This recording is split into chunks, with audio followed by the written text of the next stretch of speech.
Ahead of the Boston Bruins lies two paths. Which one they take depends largely on how the team performs over the next couple of weeks.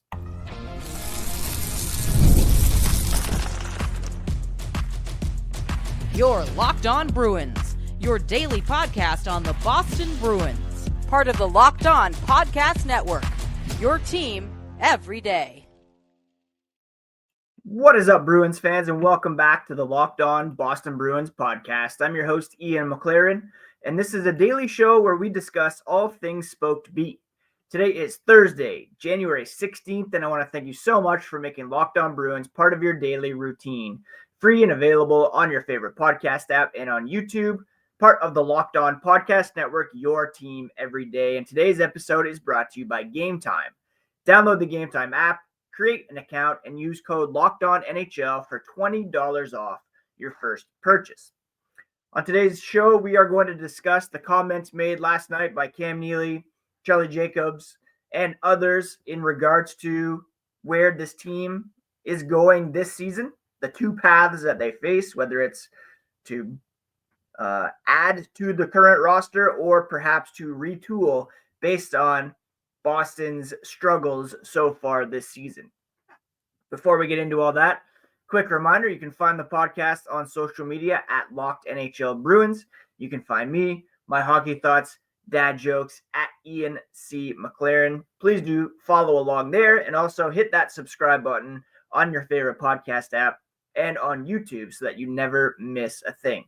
Later on in the podcast, we're also going to discuss the quarter century team and the inclusion of Milan Lucic. I probably would have swapped him out in favor of someone else, but we'll discuss that a little later on. First, let's begin with Cam Neely's comments on the state of the Bruins so far this season. Last night, the Black and Gold Gala took place, and a bunch of Bruins players, past and present, as well as brass, were at the event, and it was an opportunity for the media to ask some of these guys some questions about where this team is and where they are going. And Cam Neely began by saying, obviously, they're not happy with where they've been and how they've been playing. From training camp on, they can go back that far and track kind of the struggles of this team. He likes how they're playing a lot better defensively, and that, of course, is without Hampus Lindholm, who continues to skate, continues to practice. Adding him back to the roster will only help this team defensively and perhaps even offensively. Neely added, you can point to the power play, point to some of the players that are having down years, which nobody expected, and add it all up, they're not happy with where they've been this year. That is for sure. This also included, of course, already firing head coach Jim Montgomery.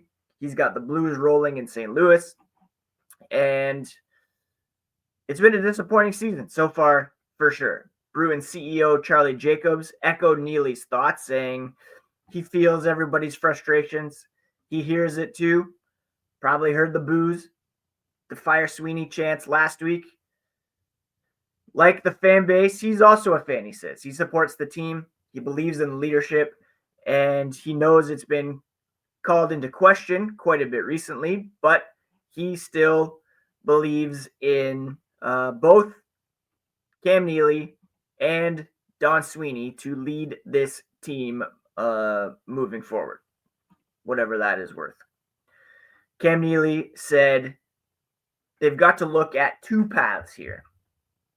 And again, this is an organization that always comes in with high expectations. The belief is that they would be able to improve on the team that beat the Toronto Maple Leafs in the first round of the playoffs last year, that pushed the Stanley Cup winning Florida Panthers to Game 6 in the second round.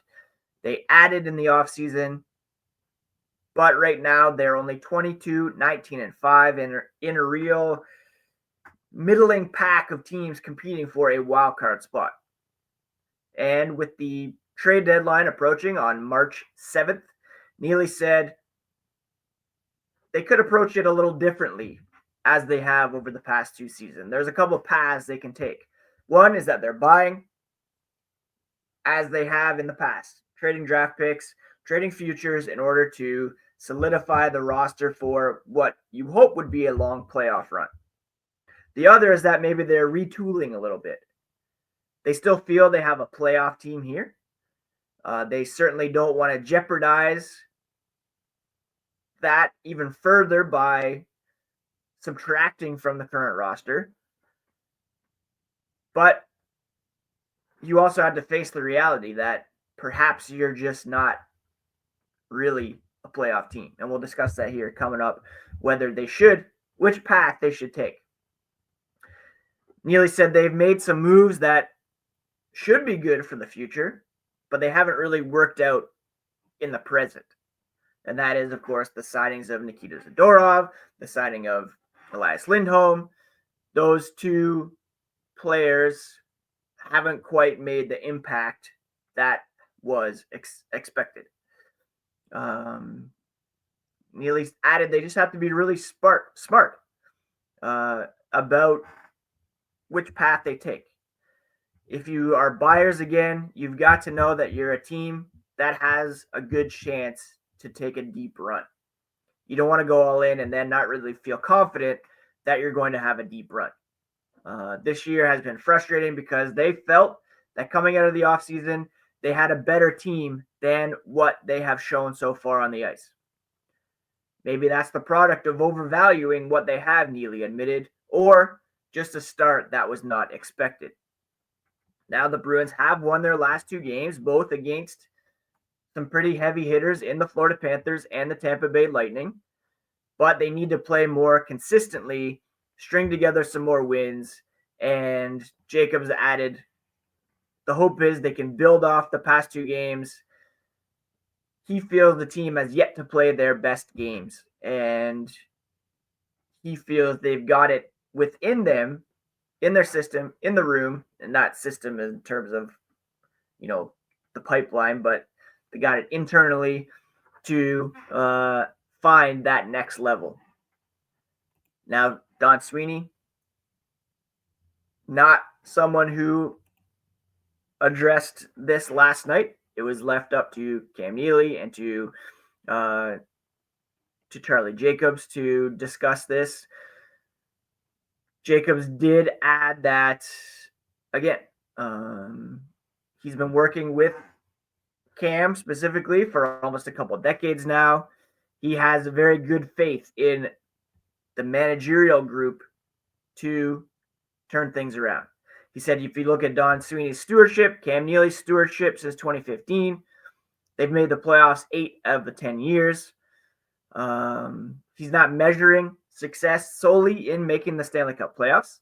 The goal is to win the Stanley Cup, but of course you can't win the Cup if you don't make the playoffs. The team has done it for the past 8 years.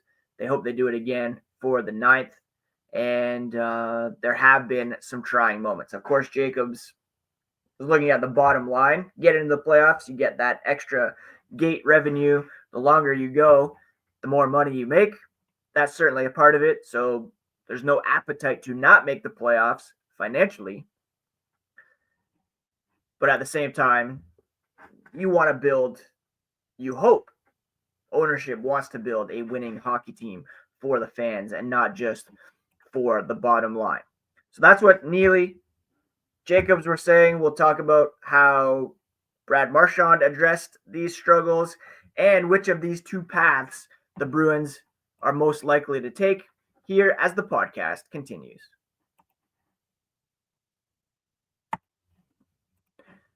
I have spent a lot of time on Indeed as of late as I look for a new full-time job, and it's a fantastic website. I can't tell you enough about how insightful and how many good opportunities I've seen over there. And if you realize your business needs to hire someone like yesterday, Indeed's the place to get amazing candidates fast. When it comes to hiring, Indeed is all you need. Stop struggling to get your job post seen on other sites. Indeed's sponsored job posts put your listing at the top of the page and help you reach the right candidates faster. Now you can speed up your hiring process with a $75 sponsored job credit. Just go to Indeed.com/lockedon right now and support our show by saying you heard about Indeed on Locked On Boston Bruins. Terms and conditions do apply, but if you are hiring, Indeed is all you need.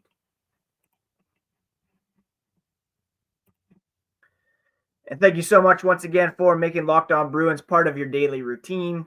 Please do smash that subscribe button on your favorite podcast app and on YouTube if you have not already.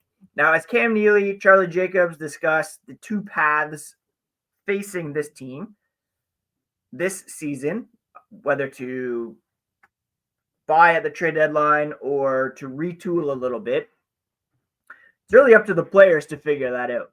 It's up to the players to perform and help management decide what they actually have here.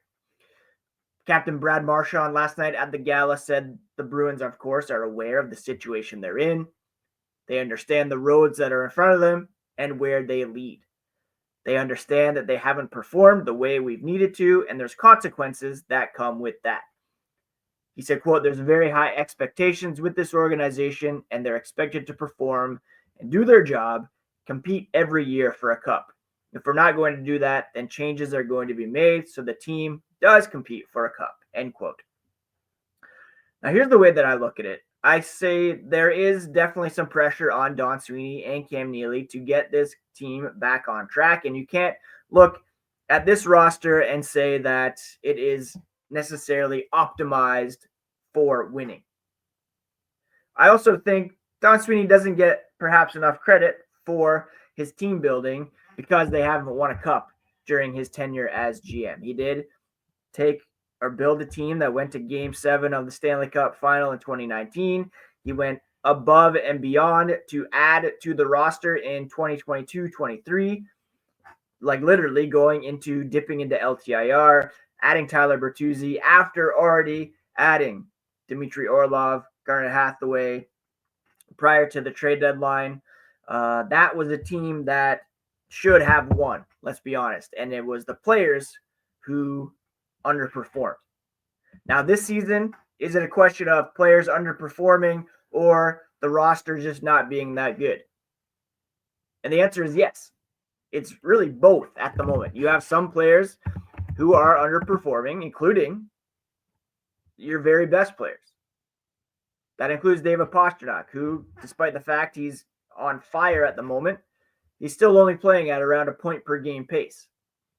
You have Jeremy Swayman, who, yes, he's been playing out of his mind the last couple of games, but he's still just hovering around a .900 save percentage. You have guys like Pavel Zacha, Charlie Coyle, who are coming off career seasons whose production has dipped. You have Nikita Zadorov, who leads the league in penalty minutes, coming in as a free agent defenseman. You have Elias Lindholm, who's not playing up to a first or perhaps even second line center as he's being paid. You have Hampus Lindholm, who's been out of the lineup with an injury. Charlie McAvoy now banged up with injury. A guy like Trent Frederick, who's underperforming. And on it goes.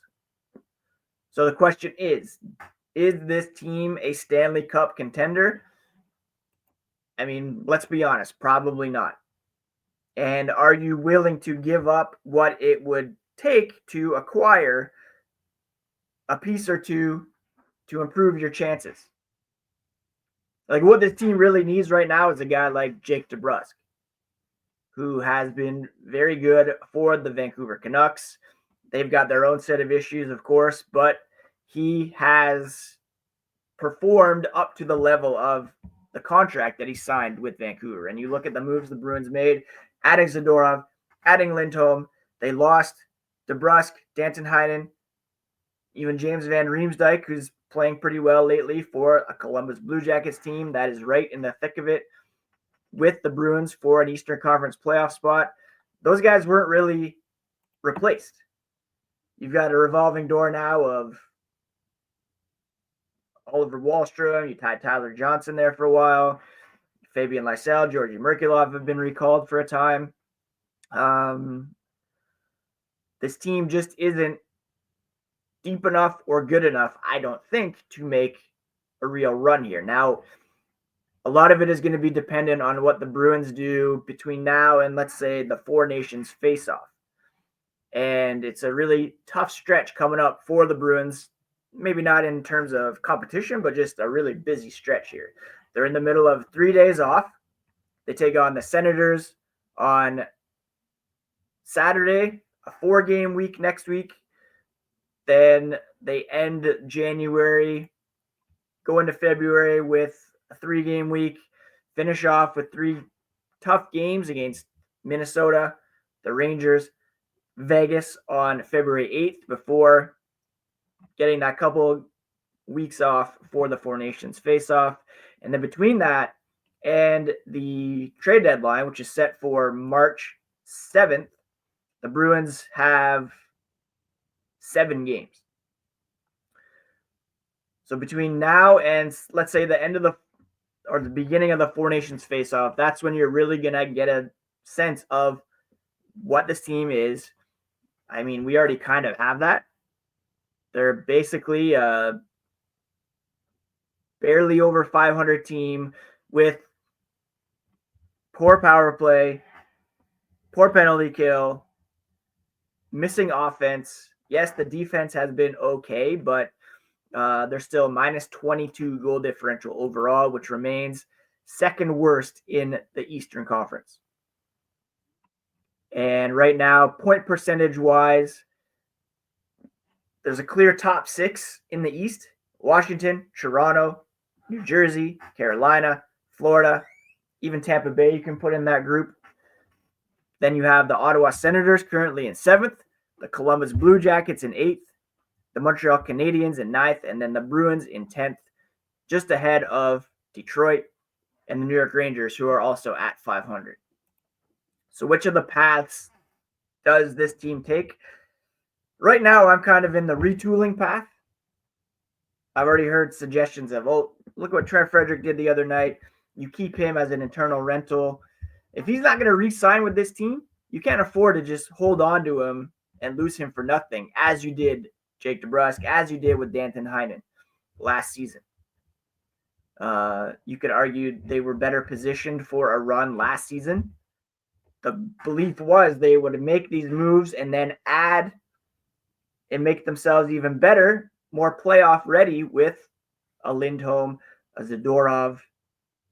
The jury's still out on both of those contracts, and there's still a lot of term left there. So do you want to give up futures when this is your core moving forward? Yes, you have Pastrnak, Swayman, McAvoy. That trio is as good as any. And who you want to build around? This team has been in need of top centers since Patrice Bergeron and David Krejci retired. Is the investment that they made in Lindholm perhaps a bit exorbitant and misplaced? I mean, maybe. You're on the hook for a long time. And that's where you start to say, yes, this team is underperforming, but the commitments made by management to some of these guys is perhaps a bit misplaced. I would easily take DeBrusk over Zadorov at this time. So it's really going to be up to the players, but for me, I'm leaning towards the retooling side of things and cutting your losses on this season, even if you make it into the playoffs. Yes, anything can happen, but are they really better than the 6 or 7 teams above them in the standings? Certainly not the top 6, I don't think. And it would be a real one-and-done situation, similar to the Washington Capitals last year. But then you look at what they were able to do over the course of the summer, retooling. It's a good blueprint, but they also have some players that they've drafted, like Connor McMichael, Alexei Protas, who are really leading the charge as well. So I say retool in the sense of making space for some of these young guys to come up and see what you have with them, give them some experience, moving forward. And the hope is that they can become core members moving forward as well. So that's my take right now. Again, it will be determined by how this team performs over the next few weeks, beginning with Saturday's game against the Ottawa Senators, a team the Bruins are behind in terms of point percentage. We'll preview that game on tomorrow's podcast. Coming up to end today, we're going to discuss the quarter century team and why there was an easy decision to be made here that the NHL did not make.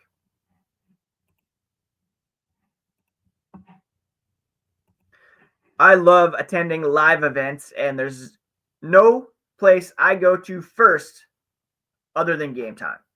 Whether it's sports, music, theater, or comedy, Game Time makes it easier to get tickets for your favorite events with a new feature called Game Time Picks. This feature filters out the fluff to show you only incredible deals on great seats, so you don't have to waste time searching through thousands of tickets. I like the view from your seat so you know exactly what to expect when you arrive at the venue. Plus, by turning on their all-in pricing, you see the total cost up front with no surprise fees at checkout. Take the guesswork out of buying tickets with Game Time. Download the app, create an account, and use code LOCKEDONNHL for $20 off your first purchase.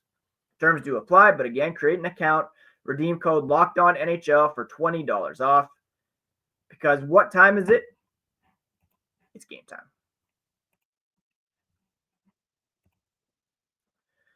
Now we are in 2025, and the NHL has been releasing quarter century teams for all the franchises. And the Bruins was announced the other day. And I have some issue with at least one of the selections.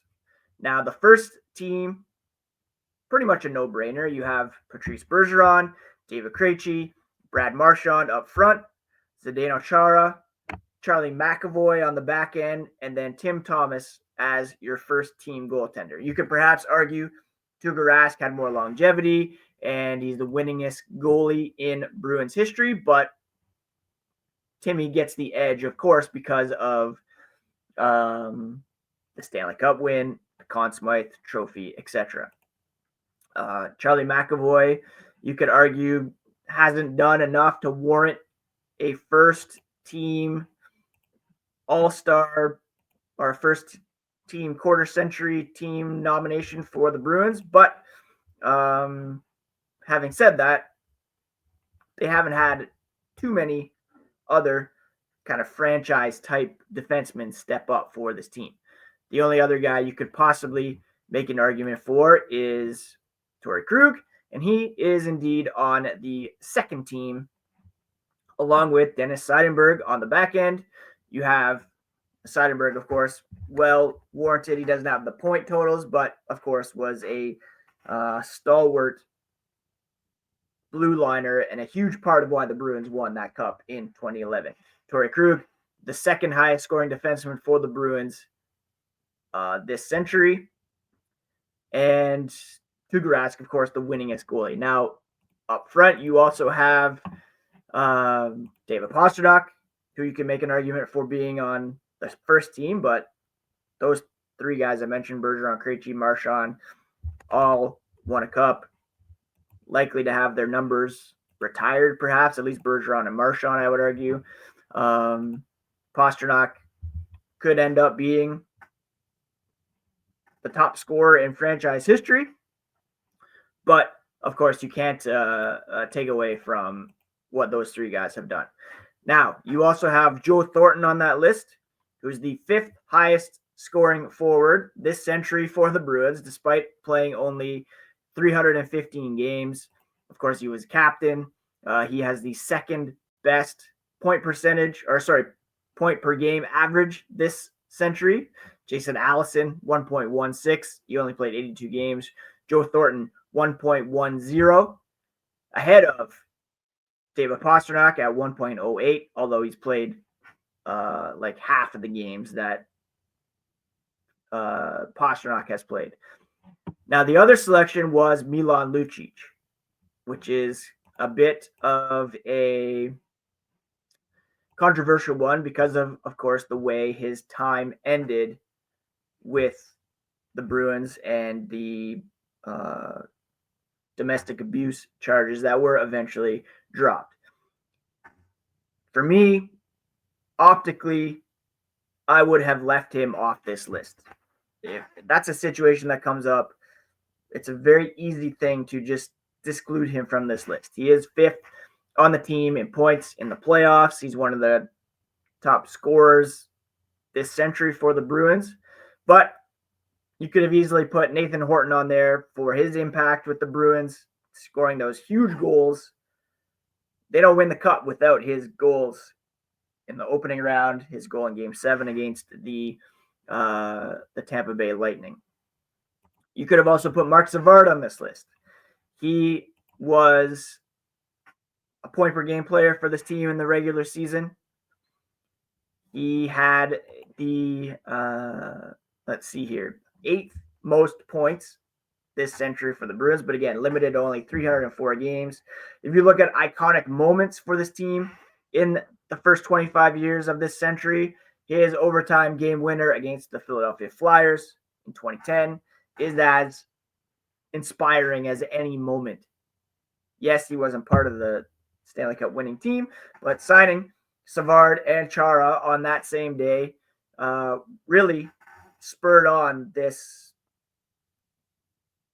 15-year winning streak or winning record that the Bruins were on.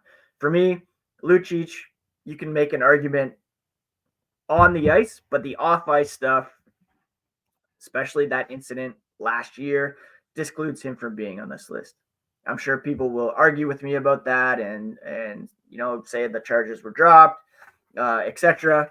But something clearly happened there, and it's not a great look for the NHL to put him on this list. And again, it's the NHL who's making these selections. I don't know who's behind it, but for me, second team, I would have put Nathan Horton up there because of his contributions in 2011.